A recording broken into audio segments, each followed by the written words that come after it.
and welcome back to Anne's Family Recipe. Today I'm starting what I hope will be a new series here on my channel. I'm going to try 3 recipes from my latest Food Network magazine.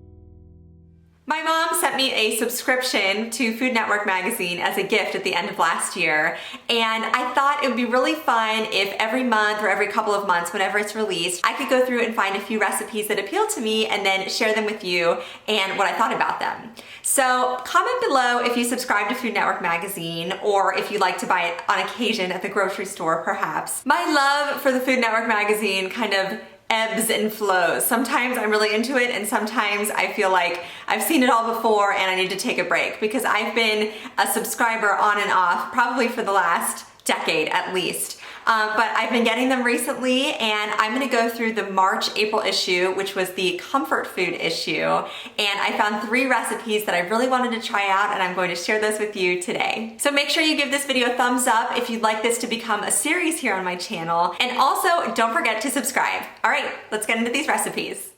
The first recipe I'm trying is called chicken noodle casserole with artichokes, and this is from the weeknight recipes section of the magazine. For the sauce, I'm combining 1 package of garlic and herb cheese, 1 1/3 cups of milk, 1/2 cup of sour cream, 1 egg, and 1/2 teaspoon each of salt and pepper. And then I mix that all together. And you'll see that I ended up switching to a whisk to mix this all together, which helped break down that cheese mixture a little bit.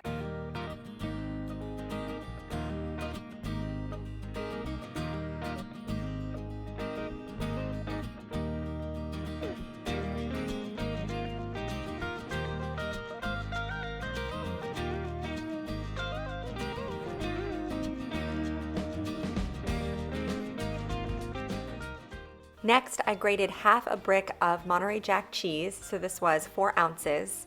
And then I brought a pot of water to a boil and I cooked my egg noodles. Now, the recipe calls for 8 ounces, but I wanted to have extra plain noodles for my kids to eat throughout the week. So I made the entire 16-ounce bag, but just know that I only used half of what I cooked here for the casserole.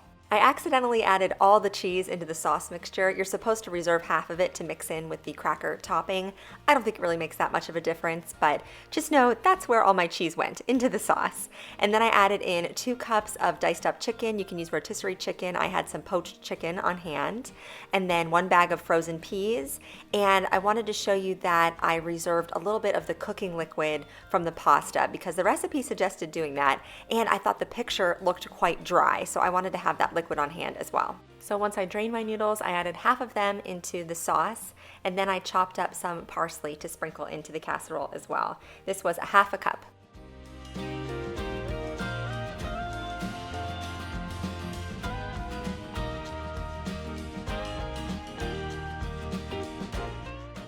Next, I drained a jar of quartered marinated artichoke hearts, and you can leave these as is, but I like to chop them up even smaller so that you get a little artichoke in every bite. And if you run across a very tough outer leaf, you can get rid of that because sometimes they're a little bit too hard to chew through. But overall, these are quite tender and they add a really nice flavor to this casserole.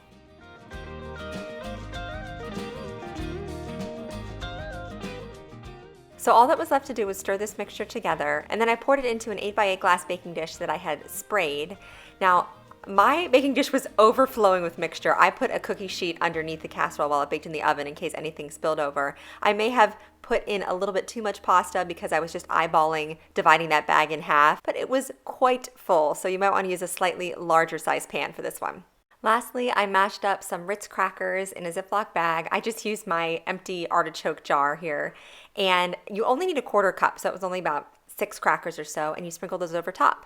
Now, as I mentioned before, these cracker crumbs were supposed to be mixed with half of the Monterey Jack cheese, but I just did mine plain and it worked out just fine. This bakes at 400 degrees for about 25 minutes until it's bubbling. My oven, I don't know, I'm still learning how hot it gets because you can see it's steaming on the exterior here, like the outer edge. I took a nice scoop and it was cooked through, but the middle of my casserole was still completely cold.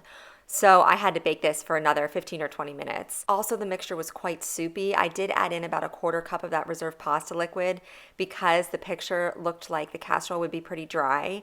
And clearly I did not need that. Now, as the casserole baked more and set, like the next day when I ate it, it had absorbed a lot of that extra liquid. So that was good. But the initial consistency was a little bit soupy.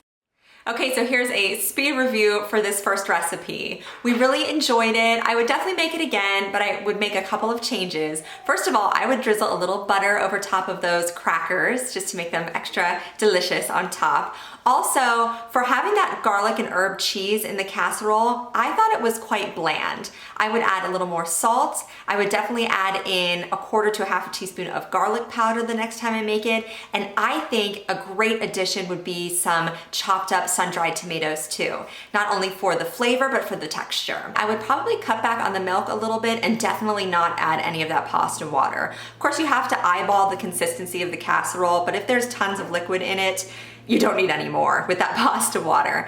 I do wish it was a little bit creamier. I think this would be good maybe with a little bit of cream cheese mixed in. So yeah, there are a couple of tweaks that I would make for an improved consistency and a slightly bolder flavor. Overall though, this was a really kind of classic tasting comfort food. It tasted like a casserole my mom would have made growing up. Kind of easy, but hearty, and it was really good. I would definitely make this one again.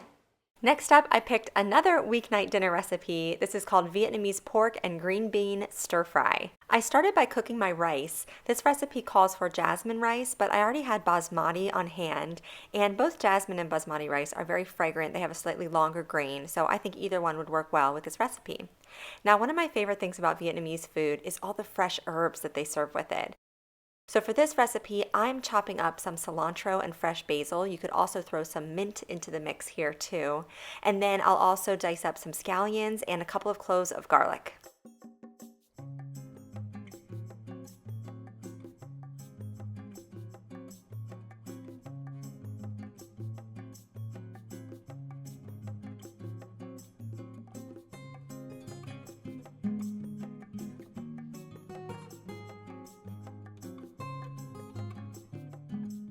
In a large nonstick skillet, I'm adding about 2 teaspoons of olive oil and then an entire bag of frozen green beans that I defrosted. You could also use chopped up fresh green beans, but I thought this made the recipe extra easy. And I sauteed the green beans in the olive oil over high heat for a few minutes until they got nice and brown on the outsides. Then I removed the green beans from the skillet and added another couple teaspoons of olive oil. I also reduced the heat to about medium-low, and I added in the chopped up garlic and the white and light green parts of the scallions.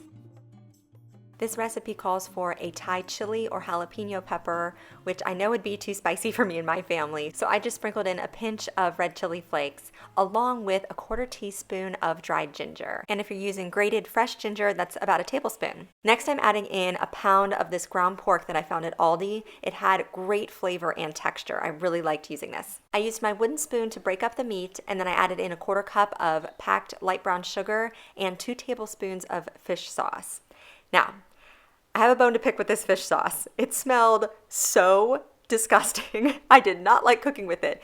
The final dish tasted incredible. This was my favorite one that I made. But if I were making this again, which I want to, I think I would just substitute soy sauce for the fish sauce because it's equally as salty, but I've never had a problem with the smell of soy sauce as it's cooking. But this fish sauce was so stinky, I just did not like cooking with it at all. The final step is to add the green beans back in and just saute everything together. And the cool thing about adding the brown sugar to this is that the pork gets a little caramelized on the exterior. It has an awesome texture and flavor from that. So to serve it up, I just took my fluffy rice, I put a few spoonfuls in my bowl, and then scooped the pork and green bean mixture over top.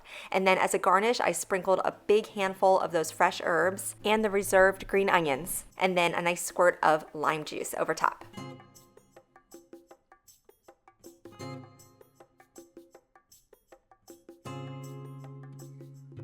All right, speed review time for this Vietnamese pork and green bean dish. We loved it. I absolutely want to make this again. As I mentioned in the recipe, I would probably substitute soy sauce for the fish sauce just because I could not stand the smell of the fish sauce when it was cooking. Also, I just don't see myself using that as an ingredient often enough in my cooking that it was worth buying a whole bottle for my pantry. Most people already have soy sauce in their pantry, so I say go ahead and just use that. But this was a 10 out of 10 for us. I would definitely recommend making this recipe. The final recipe I tried for this video was a glazed raspberry crumb cake, and this was in a section of decadent homemade breakfast sweets. For the cake batter, I started with 2 cups of all-purpose flour in a large mixing bowl, and then I added a teaspoon of baking powder, a teaspoon of ground ginger, half a teaspoon of kosher salt, half a teaspoon of baking soda, and a 1/4 teaspoon of nutmeg. And then I whisked this all together. For the wet ingredients, I had 1 stick of softened unsalted butter in a large mixing bowl, and to that I added 1 cup of white sugar and then mixed this together for a couple minutes with my hand mixer. Then I added in 2 eggs, 1 at a time, mixing in between.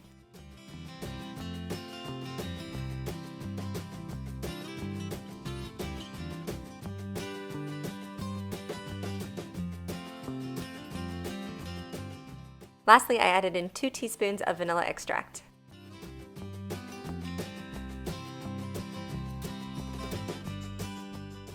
As per the recipe, I added in the dry ingredients 1/3 at a time, alternating with 1 cup total of sour cream. So it went 1/3 of flour mixture, half a cup of sour cream, 1/3 of flour, half a cup of sour cream, and then you finish with the final 1/3 of the flour mixture.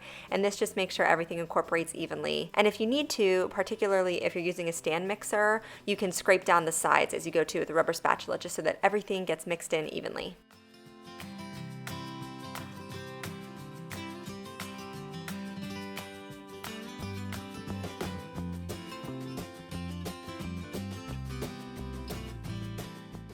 I sprayed my 9 by 13 inch glass baking dish with baking spray. The recipe calls for the dish to be buttered and then put parchment paper inside, but unfortunately I opened my drawer and I was out of parchment paper. But this cake removed fairly easily from the pan. The only problem I had was a little bit of the jelly stuck to the edges of the pan. That was the only part that was hard to get out.